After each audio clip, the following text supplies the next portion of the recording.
Oh jeune fille, mon rêve est de mourir, c'est extrêmement vulgaire, entre ta poitrine, voilà.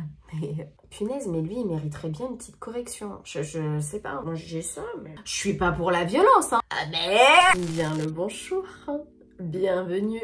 Aujourd'hui, mes petites pépites, on se retrouve pour une anecdote. Vendeuse ou métier? Qu'est-ce qu'on dit? Qu'est-ce qu'on dit? Dites-moi tout. Je suis trop contente de vous retrouver pour cette vidéo. Je sais que vous les adorez. Moi aussi, je les adore. Mais vous savez très bien qu'on va terminer énervé à la fin de cette vidéo. Vous le savez. Je vous ai choisi des anecdotes en plus qui parlent surtout des collègues cette fois-ci et pas des clients. J'ai trouvé ça hyper intéressant un peu de voir ce qui se passe derrière le rideau.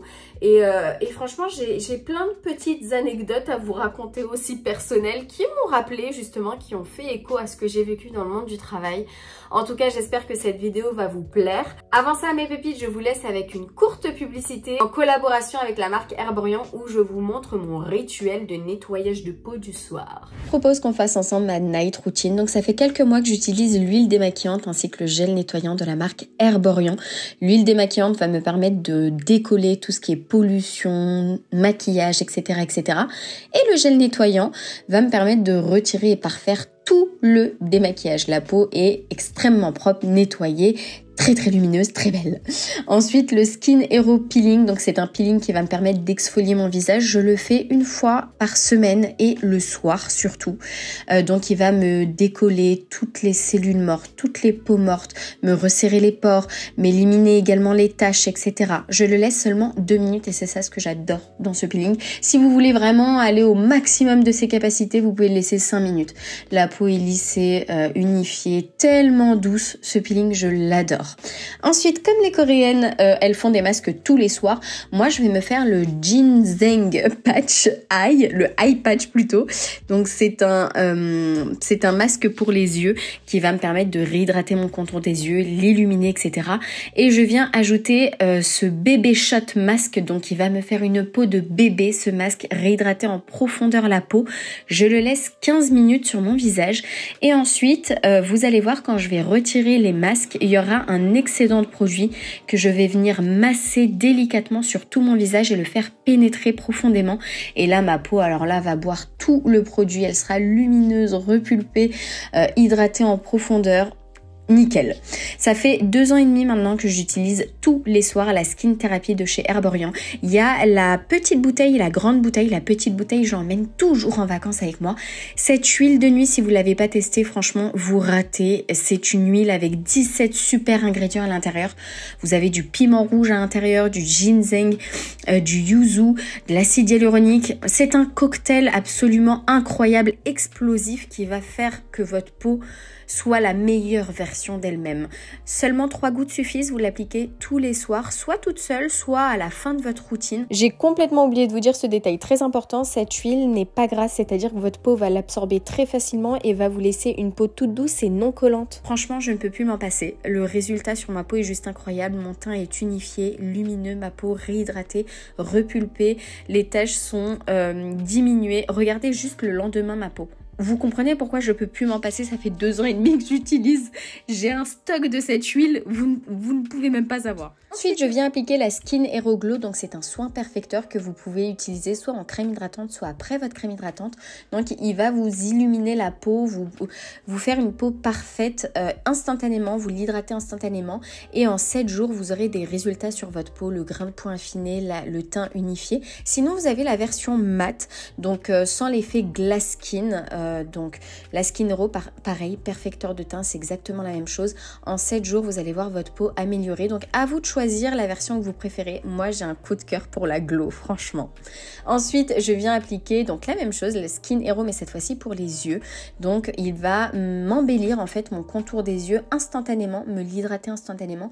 Et en 7 jours, il y a le contour des yeux en fait qui est illuminé. Donc j'adore ces produits. Regardez juste mon teint après l'application des produits Herborian. Je suis fan. Merci Herborian de nous faire aimer notre peau nue. Vous avez envie de tester un des produits ou alors plusieurs produits, n'hésitez pas, vous avez mon code CAM qui vous donne moins 20% sur tout le site herborian.fr ou alors valable également dans la boutique Opéra à Paris. Je vous donne toutes les informations en barre d'infos. Je vous embrasse très fort.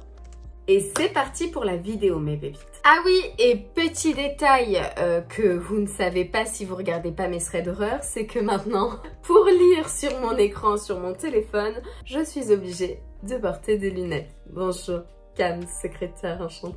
Écoutez, voilà, en fait, à force de lire et de regarder les écrans et de ne pas protéger mes petits yeux, et ben j'ai une petite correction. Voilà, hein, j'ai fait le laser il y a à peu près 1 an. Pour rien, non pas pour rien, de loin je vois parfaitement bien. C'est de près j'ai... ça devient compliqué à lire. Hein. Tout se mélange dans ma tête et donc du coup je suis enfin partie voir un ophtalmo qui m'a prescrit des lunettes et on adore. Hein. Voilà, allez, on peut passer à l'anecdote. Coucou Cam, je vais te raconter une anecdote qui a brisé mon boulot de rêve. Elle n'est pas comme les autres anecdotes puisqu'elle ne concerne pas un client mais des collègues de travail. Je m'excuse d'avance pour la longueur de l'anecdote. Alors je suis diplômée en tant que make-up artiste mais je n'ai jamais bossé dedans parce que je n'ai jamais trouvé un poste là-dedans. Au moment de cette histoire, je bossais en boulangerie et je suis une cliente régulière chez Kiko. À force d'y aller, les vendeuses me connaissent, etc., etc. Et un jour, la responsable vient me parler pour me complimenter sur mon maquillage. Vraiment, elle me sauce. Et finit par me dire, tu sais, je cherche une responsable adjointe, quelqu'un qui est vraiment formé dans le make-up. Et c'est vraiment malheureux que tu bosses en boulangerie. Franchement, avec le talent que tu as, tu te gâches. J'ai hésité et j'ai fini après quelques jours par lui dire... Oui, on a donc fait un entretien, franchement nickel, elle me demande de me libérer de mon poste le plus vite possible parce que c'est bientôt les soldes, donc elle m'aurait voulu très rapidement pour découvrir la boutique avant le rush des soldes, ce qui est compréhensible. Du coup, je l'annonce à ma responsable de la boulangerie et elle arrive à me libérer la veille des soldes. Je commence donc à travailler avec Kiko la veille des soldes. Le premier jour, tu connais, lecture de contrat, formation en ligne, etc., etc. Il faut savoir que déjà sur mon contrat, le poste annoncé n'était pas le bon. J'étais vendeuse et non adjointe. Mais elle m'a dit non, t'inquiète, c'est pour le mois d'essai. Faut jamais accepter ça, jamais, même les non t'inquiète, non. Non mes pépites, non, là vous allez vous faire carotte, sachez-le. Je suis passée outre et je me suis donc assise sur le salaire annoncé en me disant non t'inquiète, c'est que pour un mois. Donc nous voilà arrivés au premier jour des soldes. Oui, je ne connais malheureusement rien de la boutique ni de son fonctionnement. Au bout de quelques heures de travail à essayer de me débrouiller, une femme franchit la porte et là toutes les vendeuses lui lèchent les bottes et je ne comprends pas pourquoi. Je me dis que ça doit être quelqu'un d'important. Cette femme vient me voir et m'annonce qu'elle est responsable régionale des Kiko. Ok, pas de souci. Elle me demande comment je me sens et là, grave erreur de ma part. Je suis trop honnête. Je lui dis, je suis un peu stressée car je découvre la boutique, les soldes et je suis de nature timide. Donc pour l'instant, il faut que je me fasse un petit peu violence pour aller vers les clients et ne pas attendre qu'ils viennent vers moi. Mais c'est pas grave, ça fait que 2 heures que je travaille ici, donc ça va passer. Aïe, aïe, aïe, aïe, aïe. L'erreur du débutant. Elle a hoché la tête et elle est partie. Le soir même, j'apprends que celle qui avait plus d'ancienneté va devenir responsable adjointe à ma place. Je ne comprends pas trop, mais je ne fais rien en me disant que j'en discuterai plus tard avec ma responsable. Bref, il se passe quelques jours. Je sympathise avec les filles et remarque que celle qui a le plus d'ancienneté joue en permanence le chaud et le froid avec moi. Un coup, on est meilleures copines et la minute d'après, je me prends des réflexions sur mon travail. D'ailleurs, ses humeurs varient beaucoup avec la présence de la responsable, comme par hasard. Je suis exclue du groupe quand elles prenaient des photos ensemble pour les défis, etc. Je ne suis du coup pas dessus, mais si j'ai le malheur de ne pas respecter les règles du défi, elles m'en mettent plein la tête. J'ai l'exemple d'un jour où le thème c'était d'être maquillée en bleu et ce jour-là, j'avais respecté le thème maquillage sur les yeux, bleu, highlighter dans les teintes bleutées, mais mon rouge à lèvres était nude. Quand j'arrive, la responsable n'est pas là, mais la plus ancienne est là. Elle avait l'air tendue et m'a ordonné directement d'aller dans la réserve et de l'attendre pour le brief de la journée. Je m'exécute et quand elle est rentrée, elle m'a jeté un rouge à lèvres bleu dessus, en limite m'insultant car je n'avais pas respecté le thème et me dit de le mettre sur le champ. Attendez, ça commence à me tendre sur le champ, mais tu te prends pour qui? Elle va redescendre celle-là. Alors, au début, je refuse car c'est un testeur, toi-même tu sais à quel point c'est dégueulasse, mais elle a continué à insister jusqu'à me faire pleurer et j'ai été forcée de le mettre. Dans la journée, un bouton de fièvre immonde m'est sorti à cause de ce foutu rouge à lèvres. Et elle était trop heureuse, elle se moquait de moi dès le lendemain quand je suis revenue avec cette horreur qui prenait la moitié de ma lèvre. On m'a aussi fait des remarques du genre « porte un soutif sous tes t-shirts s'il te plaît parce que là c'est vraiment disgracieux ». Donc là ça fait 15 jours que je bosse là-bas, je pleure tous les jours. Je ne suis pas toujours formée sur mes futures tâches puisqu'on me promet de le faire à chaque fois demain parce qu'aujourd'hui c'est tendu, on n'a pas le temps. Mais je veux tenir car je touche un peu mon métier goal et je me dis que genre c'est un peu comme un bizutage et personne dans ma famille me dit que ce n'est pas normal. Donc bon. Et un beau matin, j'arrive et la responsable me tombe dessus, me prend dans son bureau pour faire un point. Et là, du moment où la porte se ferme, je m'en prends plein la figure. Je suis apparemment hautaine, prends les gens de haut quand je leur parle. Je fais aucun effort dans mon travail et en plus, je me suis fait griller dès le premier jour. Quand j'ai dit à la responsable régionale que j'étais stressée, elle voulait déjà me virer. Il faut juste savoir que je suis du genre à être adorée dans mes autres emplois. Le type de grosse pigeonne qui accepte tout. Donc vraiment, les arguments qu'elle me donne sur mon comportement sont lunaires. Et donc ce jour-là, j'ai dû signer un papier qui dit que je souhaitais mettre fin à ma période d'essai à la fin de la semaine. Dans la journée, j'ai entendu de la bouche de la plus ancienne qui ne savait pas que j'étais dans la réserve, qu'elle était très heureuse d'avoir encore réussi à éliminer la concurrence et que de toute manière, cette place est pour elle. Et en plus, quand une semaine après la fin de mon contrat, je suis revenue pour rendre mes t-shirts qu'on ne m'a jamais donné à ma taille d'ailleurs, la responsable a eu le culot de me dire « C'est tellement dommage que tu sois partie si vite, j'en suis sûre que tu pouvais être un bon élément. » Cette histoire est toujours aussi lunaire pour moi. Depuis, j'ai fait une croix sur le monde de la beauté, malheureusement. Elles m'en ont vraiment écœurée. Merci ma pépite pour ton histoire. Comment vous dire, franchement, est-ce que ça m'étonne? Non. Le monde de la beauté, j'ai pas envie d'en faire une généralité, mais c'est très pestouille. Il y en a des pestes. Hein. Ah ouais, franchement, si t'as pas un minimum de caractère, tu vas te faire bouffer. Parce que les pestes comme ça, il y en a à la pelle. Et heureusement que c'est pas une responsable parce que c'est encore pire. Là, c'est une collègue, tu vois. Donc à la limite, elle a aucun ordre à te donner et tu peux en fait... Pardon, je vais retirer les lunettes. Et tu peux à la limite la remettre à sa place, tu vois. Là, une responsable, elle peut te donner des ordres, mais des tâches en plus à faire ignobles que personne veut faire. Elle va te les donner à toi parce que toi, elle t'aime pas. Ça, c'est un peu plus compliqué. Je vais pas vous mentir, déjà que c'est très compliqué de venir travailler tous les matins. On est fatigué avec le quotidien. Si en plus vous avez des enfants, vous êtes au bout de votre vie parce que la fatigue plus. Et en plus, vous êtes obligé de vous taper des collègues comme ça. Alors si c'est encore une responsable, laisse tomber. Franchement, c'est pas partout pareil. Il y a forcément des gens avec qui tu vas pas t'entendre, mais des fois, bah voilà, ça passe, c'est pas grave, c'est comme dans la famille, tu peux pas t'entendre avec tout le monde, mais des fois, t'as vraiment des personnes qui te font vivre un malheur. Et franchement, je ne sais pas si vous le saviez, mais avant mes 6 années chez Sephora, j'ai travaillé 3 mois chez Kiko, juste la période d'essai. Et au début, c'était bon enfant, j'avais à peine 18 ans. Pareil, c'était mon premier travail, je connaissais pas le monde du travail. Et franchement, j'en ai vu un. J'en ai vu des vertes et des pas mûres déjà là-bas et moi aussi j'ai fait l'erreur du débutant. C'est que j'ai été trop honnête et en fait quand j'ai su que j'allais faire un entretien chez Sephora et moi mon goal c'était vraiment de travailler chez Sephora, et j'ai été trop honnête avec la responsable de Kiko. Au lieu de lui dire tout simplement je souhaite mettre fin à ma période d'essai, tu n'es pas obligé de donner de raison. Ça faut le savoir et mes pépites, je vous en supplie, si vous commencez à rentrer dans le monde du travail, connaissez vos droits. Parce que à partir du moment où vous connaissez vos droits, vous êtes maître de la situation. Par exemple, si tu arrives là comme ça un matin et tu dis bonjour, j'aimerais parler à la responsable machin, tu parles à la responsable et tu dis écoutez, ma période d'essai vient presque à la fin, je souhaite mettre fin à ma période d'essai sans forcément donner de raison. Tu es dans ton droit, c'est légal, c'est totalement légal. Et elle n'a pas à te dire mais pourquoi? Je ne souhaite pas donner de raison, c'est tout. Moi en fait, je ne savais pas que tu pouvais ne pas donner de raison.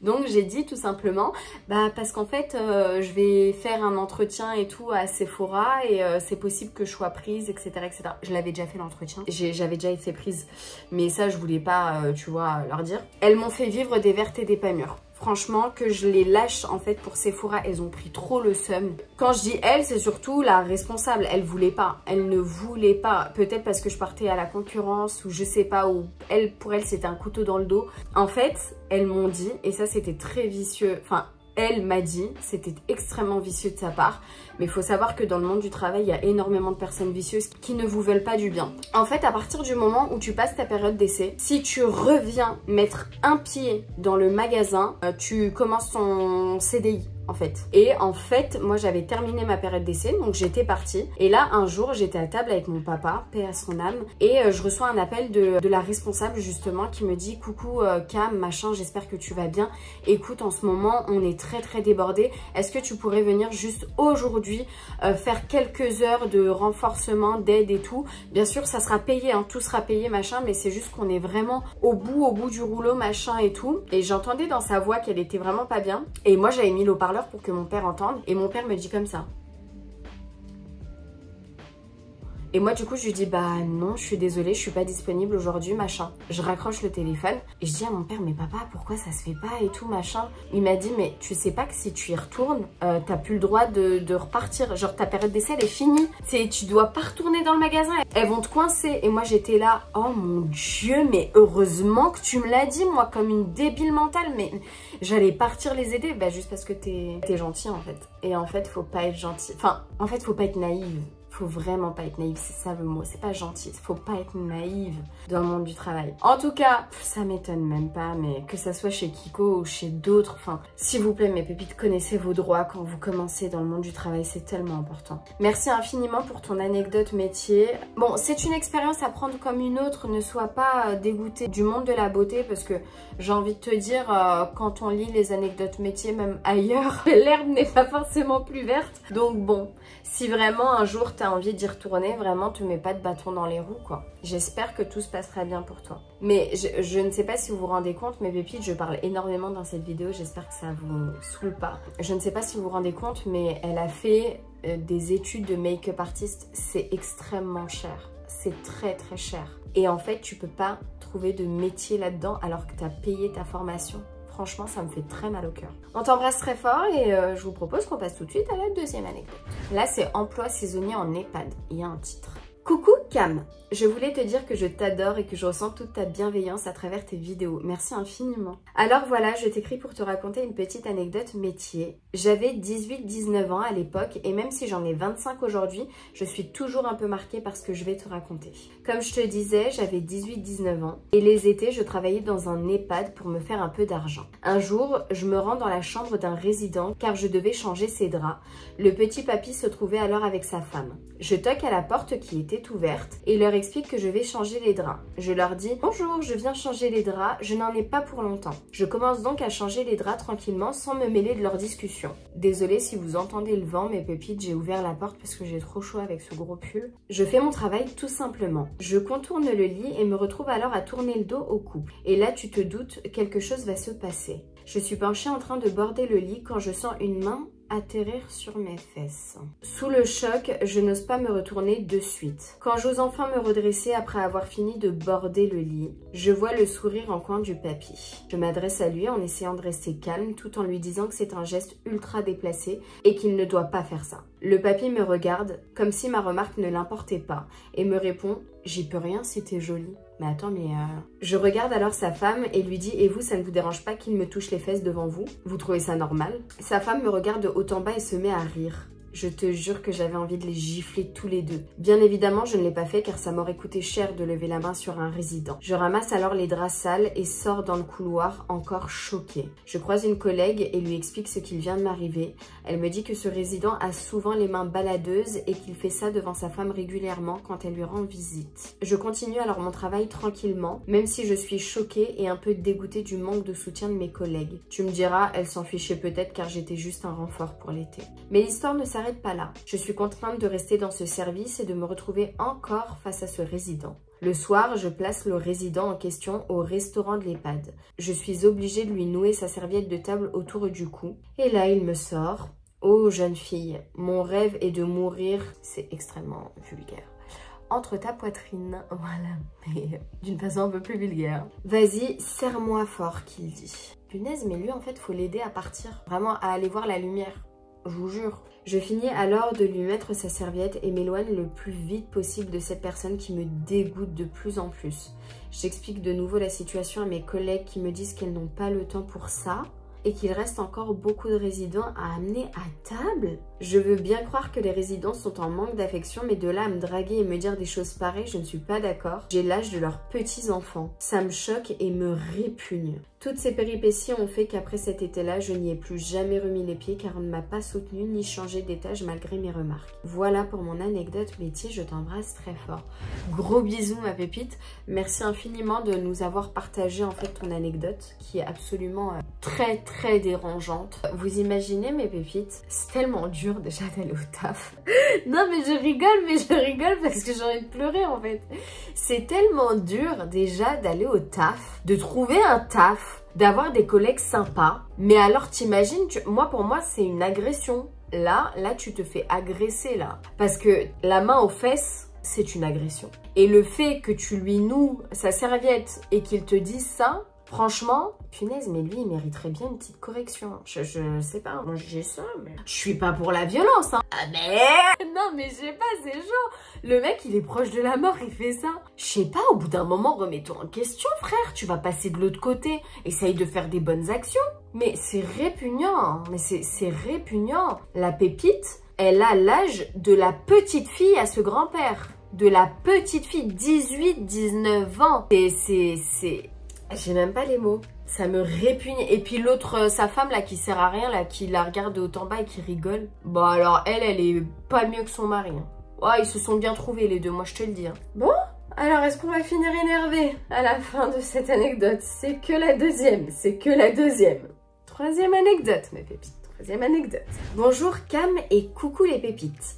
Je m'appelle Carla et je te suis depuis un bon moment parce que je suis passionnée de paranormal et j'adore tes threads d'horreur. Ah, ça me fait plaisir une pépite qui regarde mes threads d'horreur et mes anecdotes vendeuses. Cela s'est déroulé lorsque j'étais mineure, j'avais 17 ans et je travaillais en tant que runneuse pour un job d'été. Pour ceux qui ne savent pas ce que c'est, dans la restauration, on partage les tables en différents carrés.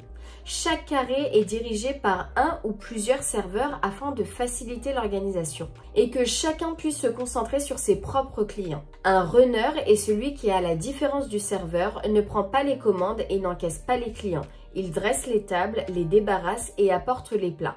En gros, il sert d'aide au serveur, mais le serveur n'est pas au-dessus du runner en termes de hiérarchie. C'est important pour la suite. Je vais commencer par t'expliquer le contexte. Lorsque j'avais 17 ans, j'ai décidé de me trouver un job d'été afin de gagner un peu d'argent et de m'occuper. J'ai été à un forum de l'emploi saisonnier avec ma mère où j'ai déposé mon CV partout. Quelques jours après, un des recruteurs m'appelle et il s'avère que c'est le patron d'un restaurant et c'était le job que je voulais le plus parmi tous ceux à qui j'avais déposé mon CV. Donc j'accepte immédiatement et j'obtiens un rendez-vous avec le patron pour signer les papiers. Je me rends compte très rapidement qu'il s'agit d'un grand restaurant dans une station balnéaire du sud de la France. Et quand je dis grand, je ne veux pas dire étoilé ou de luxe. Je veux dire littéralement grand, puisqu'il fait en moyenne 1200 couverts à la journée. C'est vraiment beaucoup. Le patron est un amour, très compréhensif de mon jeune âge et de mon inexpérience dans le milieu professionnel en général. Il me fait signer un contrat légal, malgré le manque à gagner pour lui du fait que je sois mineure, en tant que runneuse. Bref, aucune entourloupe et aucun vice caché. Il me paye ce qu'il me doit et tout est déclaré. En plus de ça, tous mes collègues étaient des jeunes majeurs d'environ 18-25 ans, embauchés aussi pour l'été, avec qui je m'entendais super bien. En gros, l'ambiance était comme une colonie de vacances, tout en travaillant sérieusement bien sûr. Le rêve pour un premier job. Bien entendu, c'était trop beau pour être vrai. Je commence alors ma saison. Tout se passe super bien, je m'entends bien avec tout le monde, ou presque. Je commence le premier mois à travailler avec une serveuse qu'on va appeler Alix, qui me forme. Elle est adorable, elle prend soin de moi et elle voit que je travaille bien et vite. Alors, elle fait des éloges de moi au patron. Ma famille venant manger au restaurant souvent pour me voir, elle fait leur connaissance et tout le monde l'adore. Le carré d'à côté est occupé par une serveuse qu'on va appeler Gertrude. Elle est en couple avec Arthur qui travaille au bar du restaurant et le petit frère d'Arthur qu'on appellera Livio est runner dans le carré de Gertrude. Oui, c'est un bordel familial. Au début de ma saison, je ne connaissais pas trop Gertrude car je ne travaillais pas directement avec elle et elle m'inspirait pas confiance du tout. Elle ne me disait jamais bonjour et avait un sourire très hypocrite. Ma famille avait mangé dans son carré une fois et n'a jamais voulu y retourner car ils n'ont pas du tout aimé cette fille tellement elle paraissait fausse. Elle a commencé par créer des embrouilles avec une fille du bar en la menaçant parce que selon elle, elle draguait Arthur alors que pas du tout. Elle se contentait de travailler simplement avec lui. Puis Gertrude a commencé à avoir la flemme d'aller chercher de nouveaux couverts à la plonge lorsqu'elle en manquait et à venir se servir dans notre carré, ce qui m'énervait car je devais mettre en pause mon travail pour aller chercher moi-même à la plonge de nouveaux couverts, tout ça pour qu'elle me les vole 2 minutes après. J'en ai donc parlé à Alix qui m'a dit qu'elle l'avait vu faire à plusieurs reprises et qu'elle en parlerait une fois le service terminé au patron. Au fur et à mesure du temps, Gertrude faisait des sales coups à tout le monde, comme par exemple poser des assiettes sales dans les carrés des autres au lieu de les emmener à la plonge, faire semblant d'aider Alix à porter un meuble lourd pour le lâcher d'un coup pour que ça lui écrase les pieds. Enfin bref, cela commençait à être très problématique, d'autant plus que personne ne voulait travailler avec elle, hormis son beau-frère Livio. Un jour, c'était mon tour de travailler avec elle et Livio. J'étais la petite jeune nouvelle du groupe et elle avait bien compris qu'elle allait pouvoir s'en prendre à moi facilement. Elle a commencé simplement à me donner des ordres tout le temps, ce qui n'est pas correct puisque certes, les runners aident les serveurs, mais on n'est pas leur employé non plus. Alix me parlait comme si j'étais son égale et c'était beaucoup plus agréable comparé à Gertrude qui se prenait pour mon patron. Heureusement, Livio était très gentil avec moi et on arrivait à se compléter dans les tâches à faire. Cela rendait le travail dans le carré de Gertrude beaucoup plus agréable. Suite à ça, son copain Arthur s'est fait virer et je n'ai jamais su pourquoi. Le lendemain, Gertrude avait pété un câble, elle s'était violemment embrouillée avec une cliente et l'avait carrément insultée. Malgré tout ça, le patron ne pouvait pas la virer car il manquait cruellement de personnel et elle était serveuse. Donc, importante. Gertrude le savait et en profitait pour faire encore plus de crasse à tout le monde, y compris moi. Le pire pour moi fut au mois d'août parce que tout le monde commençait à fatiguer, les journées étaient longues, il y avait de plus en plus de clients. Et c'est lors d'un service du soir où elle avait comme d'habitude la flemme d'aller à la plonge chercher des couverts, alors qu'on n'en avait plus. Donc j'y suis allée sans qu'elle me le demande en pensant faire une bonne action. J'étais donc en train de récupérer des couverts à côté d'Alix qui y était aussi et qui me demandait comment je me sentais dans le carré de Gertrude tout en débarrassant de ses assiettes. Je n'ai même pas eu le temps de lui répondre que Gertrude ait commencé à m'énumérer tout ce que je devais faire dans son carré au lieu d'aller à la plonge. Elle m'a sorti une liste incroyable de choses qui n'ont aucun sens comme passer le balai alors qu'elle était en plein service. Enfin bref, de la méchanceté gratuite juste parce que je ne lui ai pas obéi en allant à la plonge. Elle aurait préféré que j'aille voler dans le carré d'Alix. Je n'ai rien dit et lorsqu'elle est partie, mes nerfs ont lâché et je me suis retrouvée devant tous les clients. Le manager m'a aperçue et m'a emmenée dans la réserve pour que je lui explique ce qu'il se passe. Je commence à lui expliquer, toujours en pleurant, et d'un coup Alix est entrée en courant dans la réserve puisqu'elle avait assisté à la scène et raconte à son tour au manager que si Gertrude avait pu me traîner par terre, elle l'aurait fait.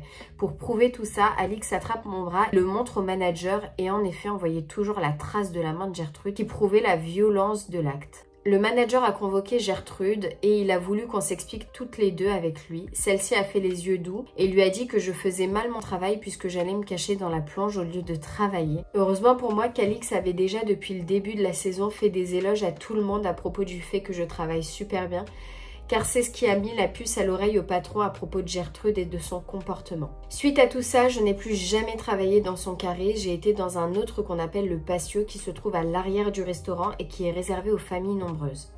Lorsqu'un jour, je vois une de mes collègues qu'on appellera Olivia qui arrive en pleurant dans le patio avec le manager, elle explique que Gertrude lui a fait un croche-pied lorsqu'elle est passée les bras chargés d'assiettes sales et de couverts pour la plonge. Olivia est alors tombée et a manqué de se faire planter des couverts dans le ventre. Puis Gertrude l'a menacée de l'attendre à la sortie sur le parking après son service, ce qu'elle n'a heureusement jamais fait. Et je précise qu'Olivia ne lui a jamais rien fait et que c'est une personne adorable que les clients et tous nos collègues adorent. Et pour couronner le tout, une autre collègue à moi, qu'on appellera Julia, a dû me remplacer dans le carré de Gertrude et celle-ci lui a fait vivre un enfer. Elle était toujours sur son dos à la rabaisser et lui dire qu'elle est trop lente, trop faible et que la restauration n'était vraiment pas faite pour elle. Elle est allée jusqu'à lui tirer les cheveux parce que selon elle, avoir les cheveux longs n'est pas correct en restauration même s'ils sont attachés. Tout cela s'est fini avant la fin du mois d'août car le patron avait décidé d'être beaucoup moins tendre avec Gertrude étant donné qu'elle faisait du mal à tout le monde, donc elle a fini par démissionner d'elle-même. J'ai par la suite appris qu'elle s'amusait à frapper son beau-frère Livio car il ne voulait pas démissionner et qu'elle a apparemment des enfants dont la garde lui a été enlevée par l'État. Je trouve ça très triste d'avoir une vie pareille, mais ce n'est pas une raison pour être aussi méchant avec tout le monde. Le premier job n'aura pas été de tout repos et aura parfois été très désagréable à cause d'elle, mais je préfère retenir tout le reste qui n'était que du bonheur. Aujourd'hui, j'ai 19 ans et je continue à travailler l'été pour le même patron dans son restaurant. Gertrude n'est jamais revenue, heureusement.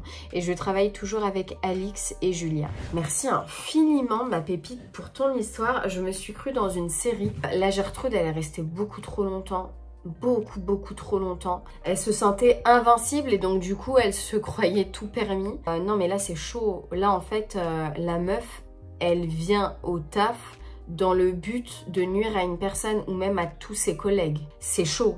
Tu vois, faire un croche-pied, une meuf qui porte plein de couverts, plein d'assiettes sales, tu lui fais un croche-pied. C'est vraiment vouloir nuire à ses collègues. Toi, elle t'attrape par le bras. Mais pépites, ne vous laissez jamais faire. Quelqu'un qui vous attrape par le bras violemment et qui... non.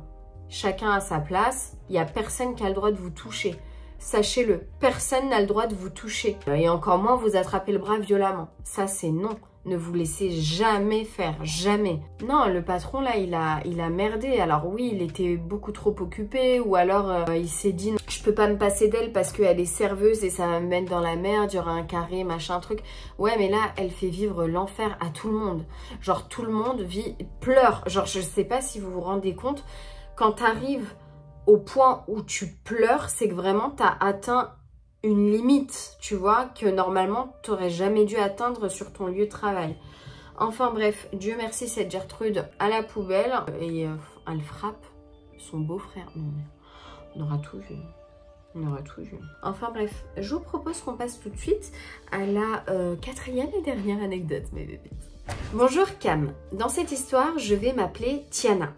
Cette anecdote se déroule sur toute une année scolaire. Je travaillais avec une collègue avec qui j'étais devenue amie, mais elle a dû partir sur une autre école avant la rentrée. Donc qui dit départ, dit remplacement. Un nouvel animateur a donc pris sa place. Au début, ça se passait plutôt bien, on rigolait. Et au fil du temps, il se lâchait. Il me parlait comme s'il parlait à un pseudo-pote. Tu vois la daronne là-bas? Je suis sûre que je peux la gérer. Étant gênée, je lui disais c'est une maman. Un peu de respect quand même. Chaque jour, il trouvait quelque chose à dire en disant que cette dame lui faisait du eye contact, blablabla, ça se voit qu'elle me cherche, nanana, j'en passe. Et puis un jour, il revient tout content, il me dit « je sais où elle habite ». J'ai vu sa voiture garée pas loin de l'école, elle a un mec. Il avait même décidé d'y mettre sur le pare-brise son numéro de téléphone.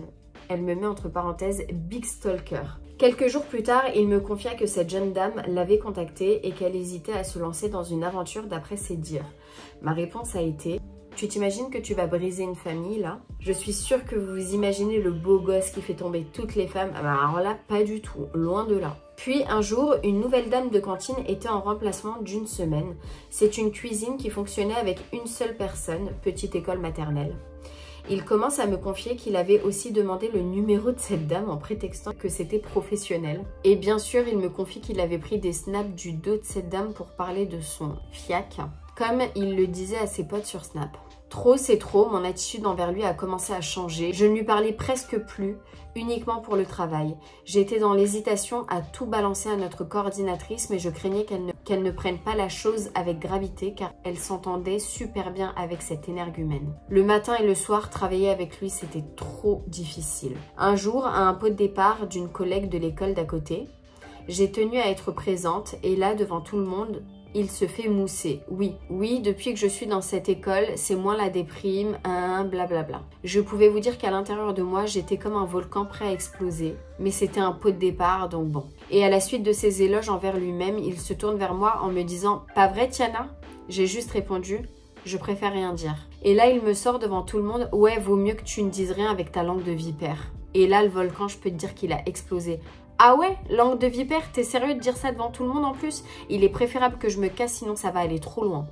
C'était peut-être une erreur de partir, j'aurais dû à ce moment-là tout déballer. J'ai pris mes affaires et je me suis barrée. La coordinatrice qui n'était pas présente au début du pot, m'a suivie sous la pluie. « Tiana, attends, reste s'il te plaît !» Je lui ai dit que je ne pouvais pas rester dans ces conditions et que j'allais lui en parler bientôt. Elle m'a dit qu'elle allait lui dire de modifier sa posture professionnelle et que ça n'allait pas. Il était en stagiairisation pour être titulaire en plus. Et je suis partie. Le midi, en cours d'année, on m'envoie une nouvelle animatrice de remplacement. Au fil du temps, on sympathise, sachant qu'elle travaille sur l'école d'à côté, où lui, il est le midi. Le temps passe et un jour, elle me confie qu'elle ne supportait plus le midi là-bas car l'énergumène en question commençait à l'harceler et à lui dire qu'il savait où elle habitait, qu'elle avait un chat de telle couleur, jusqu'à ce que son copain intervienne par message pour lui dire de stopper. Là c'est chaud, là c'est chaud. Puis c'était au tour de mon amie avec qui je travaillais avant, à qui je me suis confiée pareil. Elle me disait qu'une collègue à elle avait été harcelée par cette même personne. Moi je venais travailler la boule au ventre, je me sentais mal de ne pas savoir quoi faire, surtout que ça ne me concernait pas directement les histoires d'harcèlement. J'ai fini par prendre mon courage à deux mains et j'en ai parlé à ma coordinatrice qui elle n'avait pas été étonnée et me répond qu'elle lui a déjà parlé du fait de modifier son rapport avec les femmes. Elle me dit qu'il avait fait ça avec une de ses collègues aussi et qu'elle allait lui en parler. Au contraire, dès qu'il a su, lorsqu'on se retrouvait sur l'école d'à côté, plus aucun collègue ne nous parlait à moi et à ma nouvelle collègue qui a été harcelée. Le mercredi, en centre aéré, pareil, plus aucun collègue ne me parlait, j'étais seule, à ne pas comprendre pourquoi. J'ai pris mon mal en patience car j'allais déménager l'année prochaine et c'était pour moi l'occasion de changer d'école, heureusement. J'entends toujours qu'il fait pleurer certaines filles et qu'il a quand même été titularisé malgré le fait que j'en ai parlé. Moi, de mon côté, tout va pour le mieux dans l'école où je suis maintenant. Il est essentiel de travailler dans un environnement sain avec des personnes saines. Morale de l'histoire, c'est pas souvent les gentils qui gagnent, mais il y a quelque chose qui s'appelle le karma. J'espère que mon histoire n'a pas été trop longue. Bisous. Moi, ce qui me choque, c'est que t'en as parlé et qu'il n'y a rien qui a été fait et le mec, carrément, il a été titularisé. Ça veut dire qu'il va rester très longtemps en tant qu'animateur. Je sais pas si vous vous rendez compte quand même de la gravité des choses. C'est pas juste une petite drague, machin, un truc. Non, le mec, c'est un obsédé, quoi. Vraiment. Il drague tout ce qui bouge et même de façon extrêmement déplacée. La maman, quand elle vient récupérer son gosse au centre aéré, je pense qu'elle a d'autres choses à faire que de se faire draguer, tu vois ce que je veux te dire?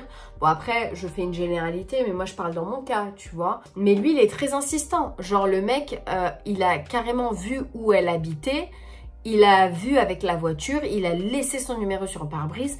Genre, waouh, vraiment stalker le mec. Il fait rep, il fait vraiment peur. Mais il drague vraiment tout ce qui bouge, c'est pas possible. Et c'est très déplacé comme propos. Par exemple, la meuf de la cantine, c'est très déplacé. Il l'a pris en photo de dos et l'a envoyé à ses potes. Vous savez, je sais pas si ça vous étonne ou pas, mais je peux vous dire que j'en ai vu des vertes et des pas mûres hein, quand je travaillais en vente. Des collègues pareils, qui parlaient sur des clientes. Oh, t'as vu celle-là? Oh là, je peux te dire que celle-là, hein. Et vas-y que je te dis des trucs des plus vulgaires les unes après les autres. C'était très choquant jusqu'à, il y a petite anecdote personnelle, jusqu'à il y a un mec un jour, en fait il y a une femme qui est rentrée, elle était magnifique, c'est vrai, un mannequin, une bombe, vraiment une bombe. Elle est rentrée et tout. Et en fait, j'ai des collègues qui parlaient qu'ils ont fait les malins en fait. Mais qui n'ont pas fait les malins devant elle. Sauf que ce qu'ils savaient pas, c'est que le mari de la meuf les voyait. Ça, ils le savaient pas. Et donc, la meuf fait son shopping tranquillou et tout. Et le mari observe du coup les deux collègues qui sont en train de bien mater sa femme. Et qui sont en train de faire même des gestes obscènes. Genre, je sais pas de quel geste vous... Mais... en mode, voilà, c'était, voilà, des gestes obscènes en mode, t'as capté. Et ben le mari, je peux te dire qu'il en a chopé un par le callback et c'est parti en baston dans le magasin. Mais c'est parti en baston en hurlement et en baston. Franchement, cher. La vérité, bien fait pour eux, bien fait pour eux. Tu veux que je dise quoi? Tu veux que je dise quoi? Moi, j'étais là. Ils l'ont cherché, c'est bien fait pour eux. Et moi, excusez-moi, en tant que femme, je ne peux pas défendre des gestes comme ça obscènes. On est des femmes, on a le droit de vivre. On est dans un magasin, on est là pour acheter des produits. Et t'as des mecs derrière qui sont en train de faire des gestes obscènes comme quoi... mais c'est quoi ça? Mais la vérité, on vit dans quel monde? Non mais sérieusement, je vous parle sérieux. Genre ces mecs-là, ils vont avoir des femmes à leur tour. Et ils vont avoir sûrement des filles. Et c'est sûr, ils ont des mères et ils ont des sœurs.